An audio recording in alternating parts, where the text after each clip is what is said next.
Welcome to Saturday versus Sunday. I'm John Barbin. With me is Jeff Dover, and let's talk football. Let's talk football. So this is our week one first half preview for college. Yeah. This will be the games that are happening on Thursday and Friday of week one, technically. And we're in studio together because we're so excited for the start of college football, real college football games. And there's some good ones here in the opening slate. And that we're going to, if you haven't watched it already at the time this comes out, it might be our week zero reviews pods will be out. So you can check those out. But this is our week one first half preview, which will be the Thursday and the Friday games. And which one are you looking at? Were you excited about in the beginning here? First one might not be on everyone's radar, but Boise State at South Florida. So Boise's the perennial, I guess, favorite in the group of five, I guess it's called, to kind of make the playoffs or be on the national stage. And that's for good reason. They're always there. They always have good players. Yeah, loved watching Aston Genty last year. Like it was a national story to come out of Boise State, so that there was a lot of people that tuned in just to see him. Yeah, and then it might not be on their radar, but South Florida's quarterback Byron Brown is back, and he was a stud in 2023. He has Heisman type characteristics. Can run, can pass, can kind of do it all, and he was super dynamic. Then he broke his leg and was off the map last year. So I think everyone completely forgot about this guy. But if he's back in his top form, this guy is going to be one of the best QBs in the country. But I don't think anyone's thinking about him right now because it's been so long since the last time he really hit the scene. So I wouldn't be surprised if they could beat Boise State, and it's in South Florida. So this is I don't know if you want to call it a trap, but this is a tricky one for Boise coming out of the gates ranked 25 against a team with a quarterback that can be this good. Yeah, no, I think I love all those points. And also it's the first one on Thursday. It's going to be 5:30 Eastern or 2:30 if you're out in the West Coast. So it's the first one up. So I'm for sure they're going to get a good audience. It's on ESPN. It's at Tampa. So Boise State is the better team, but it's at Tampa. So that's not going to be easy, especially late August in Tampa. I don't know if you've ever been there, but it's a tad on the humid side. So that's going to be a big challenge. Weather's going to be a thing. And you're right about that. Most people, I think, have forgotten about that QB. He's fantastic. So being able to see him, I think that's going to be a great game. So I'm looking forward to that. And did you have a pick for that one? South Florida. Yeah. Really? Yeah. Just because you like that QB that much? Yeah, well, Boise's favored by 6.5. I'm taking South Florida for sure in that one. Very good. Yep. Yeah. So another one, probably next one on that Thursday is going to be, we'll give East Carolina and NC State. This is just more, it's like an in-state rivalry thing. This is one of those situations where some players in East Carolina weren't even recruited by UNC or NC State. So I think that'll have more juice than some people think. NC State is favored a fair bit, and that one over 11 points. But it's still, I think that, if NC State doesn't come in, this is sort of the ongoing theme for a lot of the games in the week one. There's a lot of mismatches. There's a lot of FCS teams or smaller type teams playing good ones. But it's really if you need to take care of business. You need to take care of business. This is a home game for NC State, and it's really going to put a damper. You don't want to overblow stuff that happens on week one, but if they struggle with East Carolina, they're going to be nervous and rally. Well, NC State in general has been underperforming expectations for a few years here. Yeah. I think people always expect a bit more out of them than lately they've been producing. So that would be a pretty big deal if they drop this one. Yeah.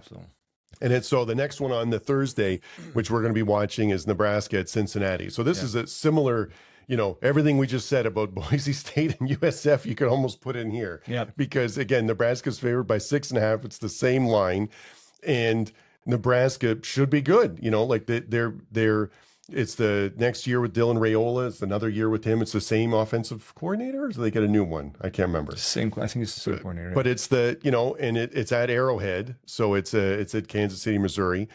And so they should take care of Cincinnati. And if they don't, then it's going to be a long season for them. I always say not to overblow week one results and stuff, but I can't. We're excited. This is what it's like for a fan. Yeah. The typical fan watching the first game is going to overreact. And so that there feels like these are important, week one games. Yeah. And Cincinnati has 3 of its best defenders back. Well, all 3.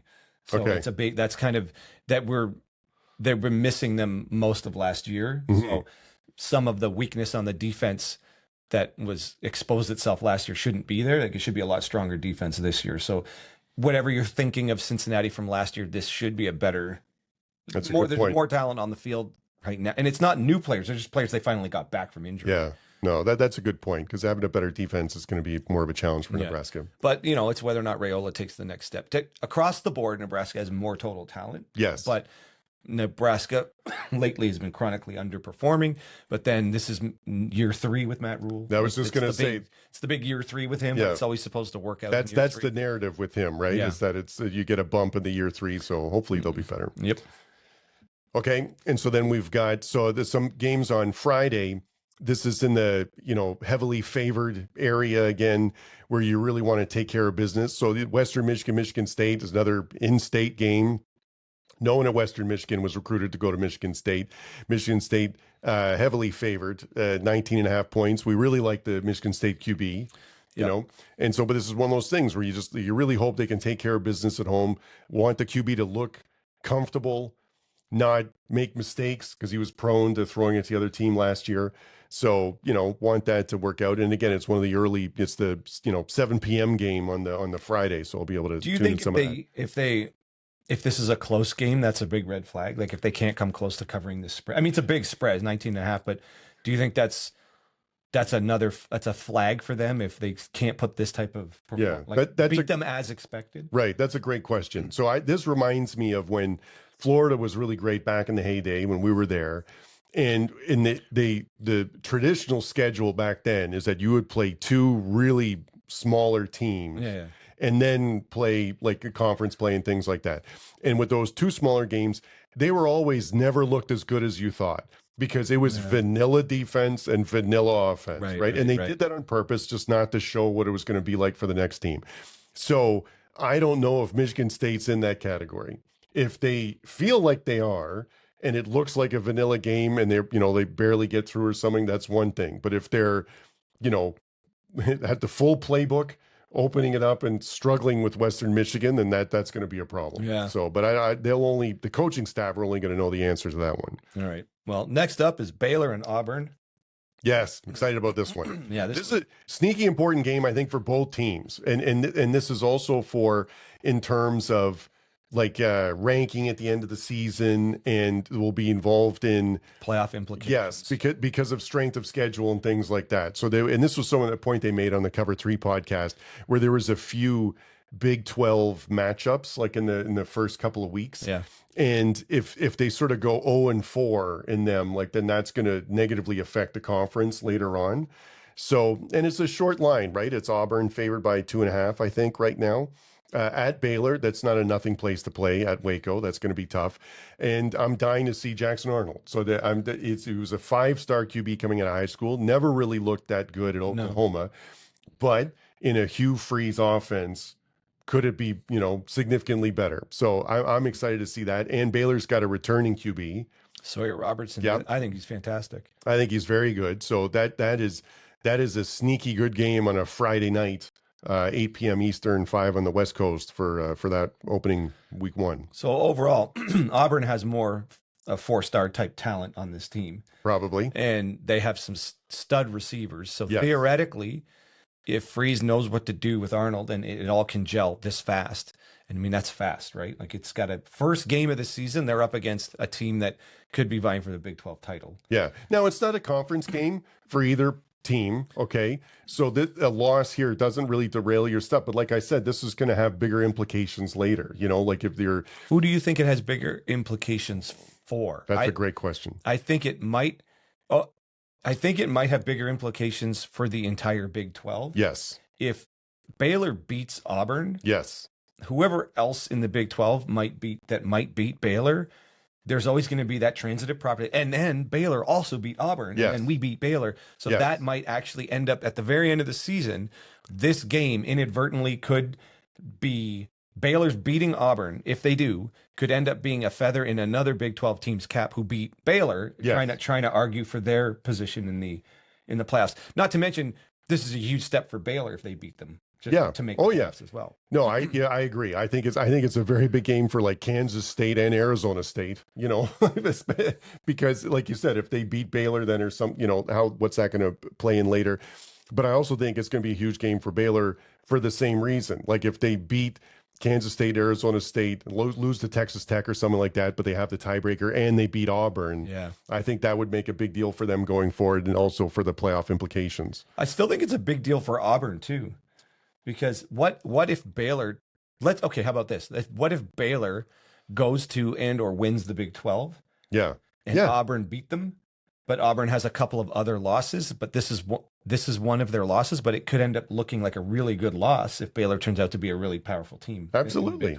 So it's a I don't know if you want to say sneaky, but it's a significantly big game for both. Yeah, for both these teams. Yeah, absolutely. It's a significant game for both teams, considering they're both not ranked, right? So it's rare to find something, but I think it's because of all the things you just said in the playoffs. For the playoff implications, both teams are probably predicted to have a similar win total, like in the 7.5 range. And so this is one of the ones that both teams could win, like on paper. So no, and I'm glad I got that right. I was just checking the research that because I was kept saying Arizona State and Kansas State, but it wasn't 100% if Baylor was playing both this season. So and they are. Yeah, so I was right. You knew it all the whole time. You knew it all along. Yeah. So Baylor, and they've got Arizona State at home and Kansas State at home. So that shapes up real. No one's really talking about Baylor, I don't think, winning the Big 12. It's all been Arizona State or Texas Tech because of all the transfers. So Baylor beating Auburn, and then getting Arizona State and Kansas State at home could really flip things around. Baylor finished last season on a 6-game in-conference winning streak. I think so. 5 or 6 games. So they really turned it on at the end of the year once Robertson was fully established as the starter. So, I mean, this conference, week 4, 5, 6 teams could be there at the very end of the season, just like last year. Yeah. But Baylor's right in there too. I think making the Big 12 championship game should be an expectation for Baylor this year. Okay.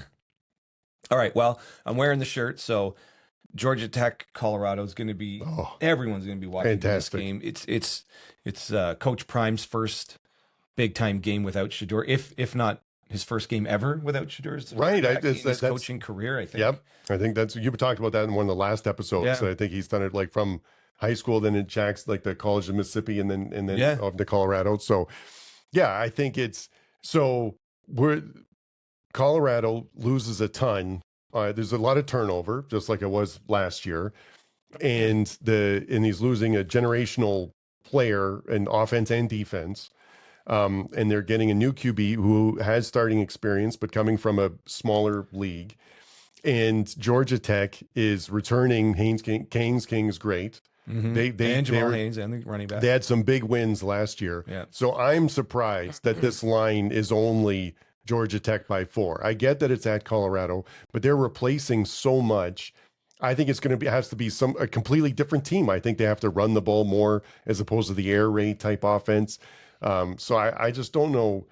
That just feels like such a big change for Colorado. I don't understand how Georgia Tech isn't more favored in this one, especially with King coming back. Yes, it's on the road, but he's played big games on the road before. Mm-hmm. So I'm all over Georgia Tech on this one. We have Georgia Tech minus the 4 over Colorado, which we've bet. I also have another bet because I've been missing football. I can't wait for real football to start. So I've got a Georgia Tech money line, Haynes King 1 touchdown pass or more, and under 74 points. And the reason why I put the under, that's a crazy high total. I got an alt total. The reason why I have that is because Coach Prime has come out and said, like, we have to do things differently this year. Like, we have to run the ball more, lean more in the defense and stuff. So if he's saying that, then I think this could be at least an under 70-point game. So also the way Georgia Tech plays, they shorten the game and chew up possession time with their. They're good style. with that too. Yeah. So I mean, I think this all comes down to whether or not Colorado has any hope of running the ball, because that's what Georgia Tech's going to do. Yeah. And they basically could run it on anybody. They ran right over Georgia. They ran right over Miami last year. So running the ball for Georgia Tech that's their bread and butter, and they know they can do it. They're going to do it against Colorado. Now, Colorado's defensive line isn't bad, and even though they had to reload but Colorado can't run at all. No. They were the worst in FBS last year. I don't know how that changes. So even if they get better at it, I mean, it's still, I think Georgia Tech's going to control the pace of this game. Let's say it that way. Yeah. And if Colorado has any chance of winning this game, I think they have to have some success running the ball, which favors your alt line under.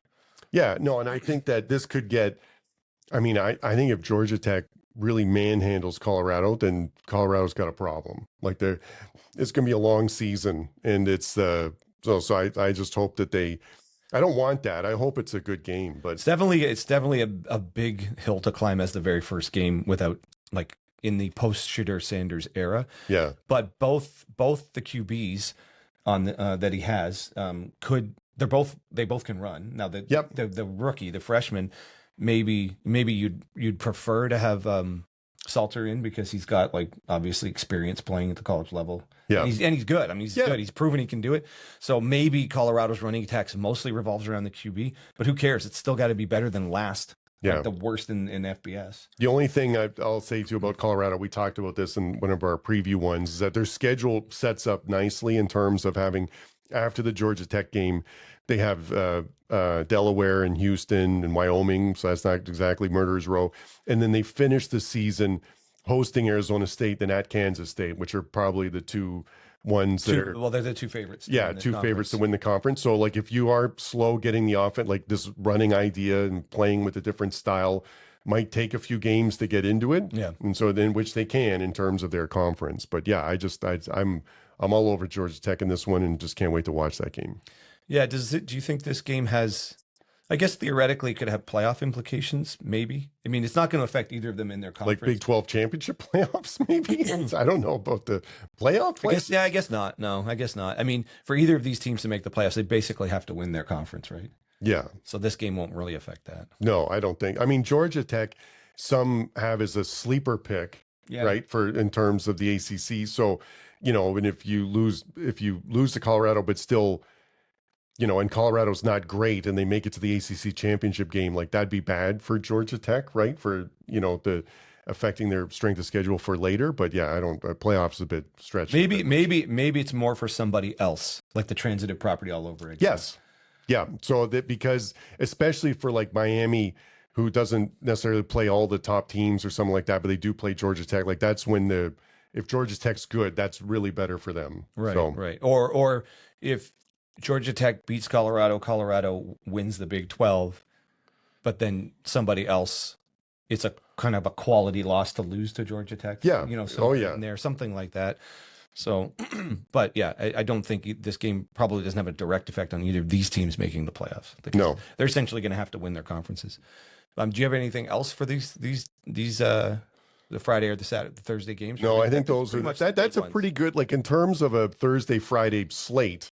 I was pretty happy about that. Like some of the key ones are really coming up on Saturday and Sunday. So tune back in for the second half of our week 1 preview where we'll cover those games. Yeah, there's a lot, which are great. A lot more games. But that's why I was really struck by the Thursday Friday slate is not nothing. Like, and there's some good games there that I'm looking forward to.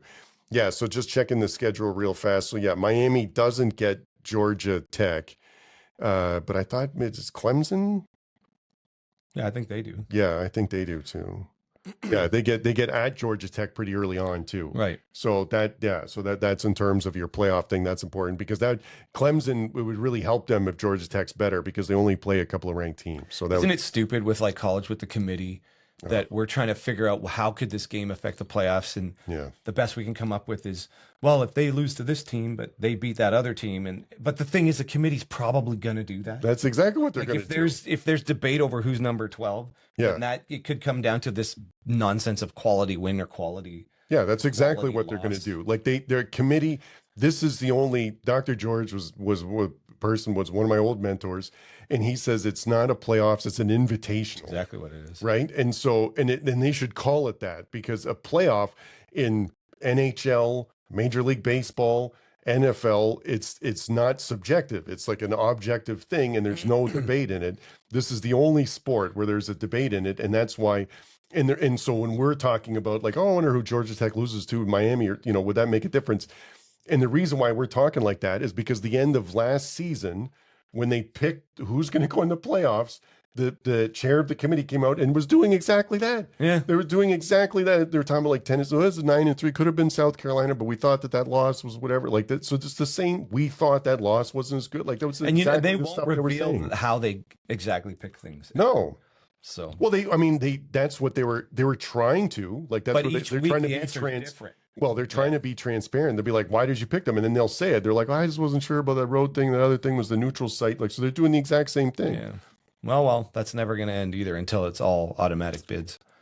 And it's crazy that Division II has it sorted out. Like in the Division II, every other sport in the world has it sorted out. This is the only sport that does it. Cricket, right? Everything. Yeah. Everything. Yeah. All right. Well, that's the first half of Week 1 preview. So tune back in for the second half. So for Jeff Dover, I'm John Barban, and that's your Saturday versus Sunday podcast.